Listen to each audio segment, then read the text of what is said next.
বন্ধুরা আবারও চলে এলাম আর একটা ভিডিও নিয়ে। আজকে বৃষ্টির দিনে কি বানালাম আর কি খেলাম সেটাই আপনাদের সামনে আজকে তুলে ধরবো। আর বৃষ্টি হচ্ছে প্রচুর, তো চলে এলাম আমার ছাদ বাগানে।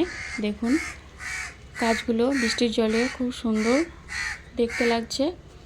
আর এখানে বিভিন্ন রকমের গাছ আছে। দেখুন এখানে এটা হচ্ছে কুল গাছ, আর এটা হচ্ছে লেবু গাছ। অনেক গাছ আছে আমার এখানে, পেয়ারা, আম, কাঁঠাল, জামরুল, বিভিন্ন ফলের গাছ আছে, আরও অনেক কিছু পরে একদিন দেখানো যাবে। আর এই দেখুন এই লেবু গাছটা কত লেবু ধরেছে।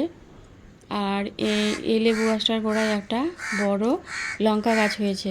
তো এই লঙ্কা গাছটায় প্রচুর লঙ্কা হয়, এখান থেকে তুলে নিয়ে যেয়ে খায়।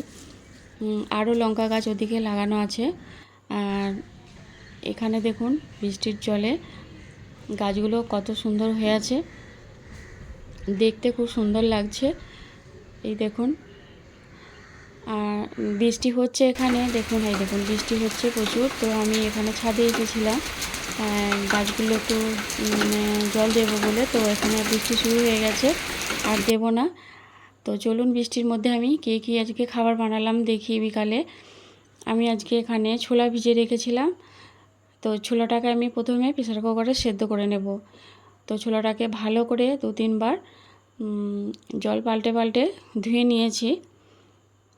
ধুয়ে নিয়ে আমি প্রেসার কুকারের মধ্যে দিয়ে দিলাম।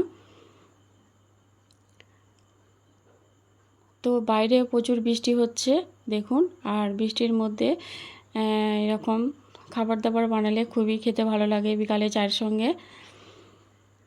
তো এখানে আমি দিয়ে দিলাম স্বাদ মতো নুন, আর হাফ চামচেরও কম লঙ্কা গুঁড়ো আর হলুদ গুঁড়ো দিয়ে দিলাম। দিয়ে আমি এখানে দিয়ে দেব জিরে গুঁড়ো। তো দিয়ে দিলাম জিরে গুঁড়ো হাফ চামচ। ব্যাস, এখানে আমি আর কিছু মশলা দেব না। আমি এখানে দিয়ে দিলাম পরিমাণ মতো জল। পরিমাণ মতো বলতে এখানে এমন জলটা দিতে হবে যাতে মানে একটু বেড়ে না থাকে, মানে একসঙ্গে যেন শুকিয়ে যায় ছোলাটার সঙ্গে। তো ওদিকে ছোলাটা সেদ্ধ হতে থাক, আর আমি এদিকে বানিয়ে নেব সিমাই, দুধ সেমাই। তো আমি এদিকে দুধটা গরম করতে দিয়েছি, আর এখানে দিয়ে দিলাম ঘি। ঘি আর চিনি দিয়ে দুধটাকে ফুটিয়ে নেব। এখানে যদি কেউ আপনারা এলাচ খেতে চান তো দিতে পারেন। আমাদের মানে তোমার দাদাভাই এলাচ খেতে পছন্দ করে না, তো আমি ওই জন্যে দিইনি। তো এরপর দুধটা ফুটে এলে আমি সেমাইগুলো দিয়ে দেব। তো সেমাইগুলো দিয়ে দিলাম, দিয়ে সেমাইটাকে এভাবে করে একটু নেড়ে চেড়ে নেব। আর এটা ফুটে এলে এটাকে নামিয়ে নিতে হবে। তো এটা বানানো খুবই সহজ। দেখুন এটা ফুটে গেছে। তো এটাকে আমি নামিয়ে নিয়েছি। আর এদিকে ছোলাটা সেদ্ধ করতে দিয়েছিলাম, দেখুন পানিটা অনেকটাই শুকিয়ে গেছে, এই দেখুন। আর ছোলাটাও সেদ্ধ হয়ে গেছে খুব ভালোভাবে। এরপর আমি ছোলাটাকে ভেজে নেব। তো দেখুন আমি কিভাবে ভাজছি। এখানে প্রথমে কড়াইয়ে তেল গরম করতে দিয়েছি।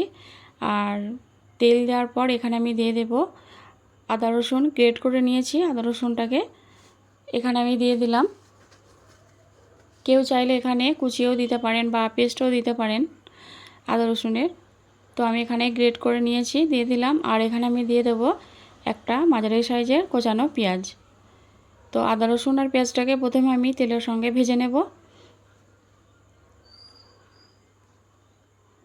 তো তেলের সঙ্গে ভেজে নিয়েছি। এরপর আমি এখানে দিয়ে দেব একটা মাঝারি সাইজের টমেটো কুচি, আর দিয়ে দেব 3টে কাঁচা লঙ্কা। ঝালটা আপনারা আপনাদের পছন্দ মতো দেবেন। আমরা খুব একটা ঝাল খাই না, আর আমি তো একেবারেই ঝাল খেতে পছন্দ করি না। তো দেখুন টমেটো আর পেঁয়াজটা ভালোভাবেই নরম হয়ে গেছে। তো এখানে আমি আর বেশি কিছু মশলা দেব না। আর এখানে আমি দিয়ে দেব সামান্য, মানে হাফ চামচেরও কম কাশ্মীরি লঙ্কা গুঁড়ো। এটা দিলে কালারটা বেশ সুন্দর আসবে। আর মশলা আমি যখন সেদ্ধ করেছিলাম ছোলাটা, তখন ছোলার মধ্যেই মশলা দিয়ে দিয়েছিলাম, আর কিছু মশলা দেব না। তো এরপর আমি ছোলা সেদ্ধটা এখানে দিয়ে দিলাম, দিয়ে এটাকে আমি ভালো করে ভেজে নেব।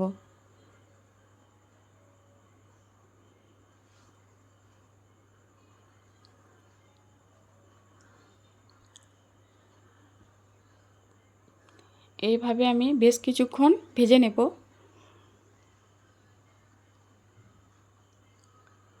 তো এরপর এখানে আমি সবশেষে দিয়ে দিলাম 1/2 চামচ গরম মশলার গুঁড়ো।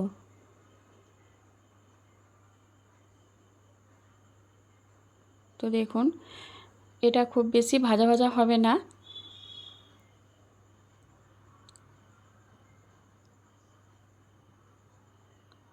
আর এটা যে ঝোল হবে সেটাও হবে না, ঠিক এরকম গায়ে মাখো মাখো হবে।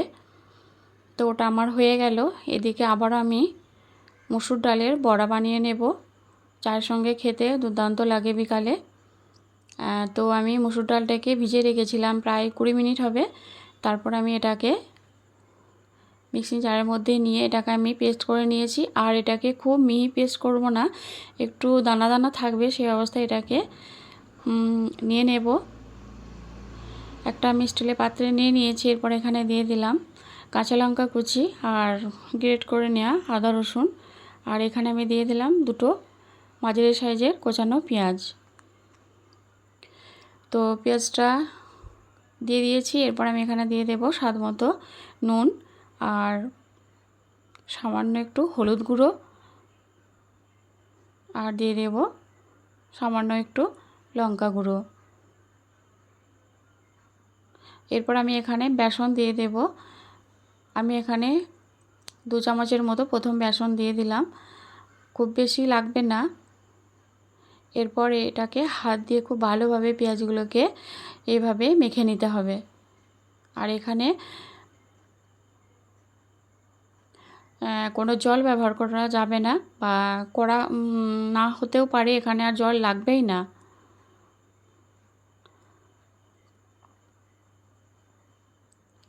তো আবারও আমি 1 চামচের মতো বেসন দিয়ে দিলাম।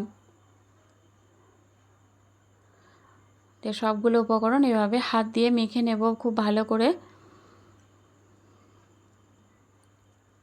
এরপর আমি এখানে ভেজে নেব। কড়াইয়ে তেল গরম করে নিয়েছি দেখুন। এরপর সব বড়াগুলোকে আমি একে একে ভেজে নেব।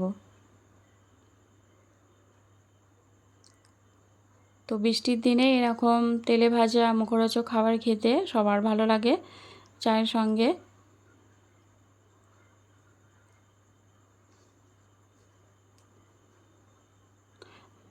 তো কেমন লেগেছে ভিডিওটা অবশ্যই জানাবেন। ভালো থাকবেন, সুস্থ থাকবেন।